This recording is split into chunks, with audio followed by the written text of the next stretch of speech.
What havoc will Chelsea's agenda cause on Young and Restless?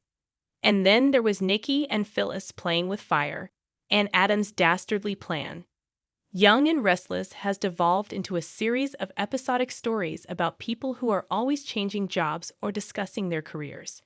Our favorite program requires future-focused, character-driven, and truly dramatic soap plots with a long arc.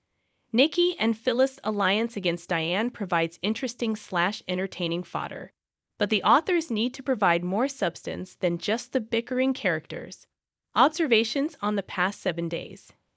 In the driver's seat after Ashley Locke, the young and the restless landscape has dimmed, but we still have Chance looking into things and feeling conflicted, Kevin coming back into the picture, and Adam nosing around the subject, which he wouldn't do if he didn't have a personal interest. Almost certainly, he plans to utilize information he obtains about his father. Discover the details of Adam's alleged plot against Victor, as I see them. There ought to be tremendous drama unfolding as a result of this probe. Instead of a fight between Chance and Abby over it, we get park-wide kumbaya celebrations. This is quite irritating.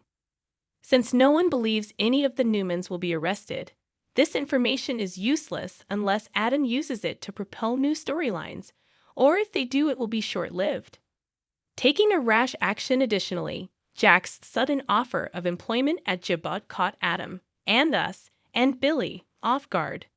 With their terrible past between them, Jack may have wished to consult Ashley first, even though she now runs her own business overseas independently from Jabot. Some could say that Jack is letting the fox into the henhouse by doing this, but I think he has a better chance of not getting ripped over by Adam than most people.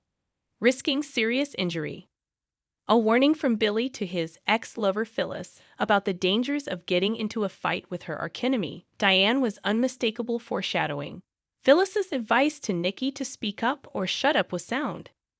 The redhead is risking almost everything on the outcome of this plot, regardless of how foolish it may be. We may expect Nikki to reveal some interesting things in the future.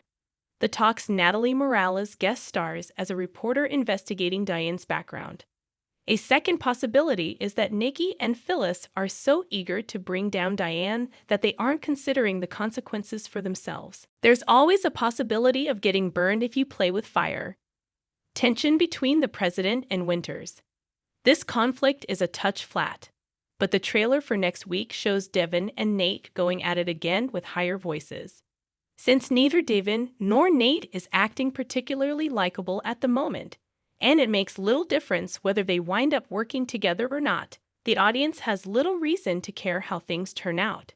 To sell this, they'll need more than just Neil's name.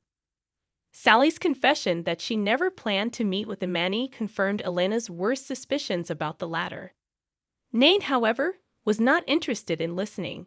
This came as no surprise given that he would have had to admit he had been tricked and sever relations with Imani. The fact that he promised Sally a significant sum of money to get rid of her wasn't a problem for Elena, even if she doesn't like it when Imani encourages her man to be aggressive. I can't help but wonder if that'll come back to haunt him. The Imani/Nate/Elena drama had huge comedic potential because Imani was such a lively pot stirrer when she initially started working for the company. I was anticipating a story arc in which the naughty Imani and the conflicted Nate develop an inappropriate attraction and cause a controversy. Instead, everyone is unhappy, and the plot is strange and disconnected, with a lot of action that isn't seen on screen. In passing, I had heard from Amanda that Imani had gone to see Naya, but when she and Nate showed up at the coffee shop, I realized Amanda must have been mistaken. If Imani wanted to spend more time with Nate, she might have lied to Amanda. Tell Me a Tale Tessa is adorable using her voice app to call out Maria, but her move to Marchetti as a model is merely the latest in a long string of career changes. Where is the plot?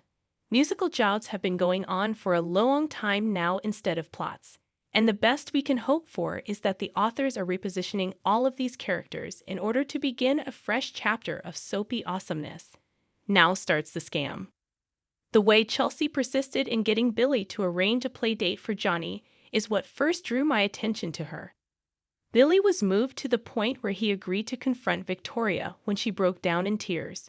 Later, Chelsea continued her teasing, this time targeting Billy's professional standing. As a result, I'm curious as to Chelsea's endgame with Abbott, as it's clear that she's employing her considerable con artist expertise.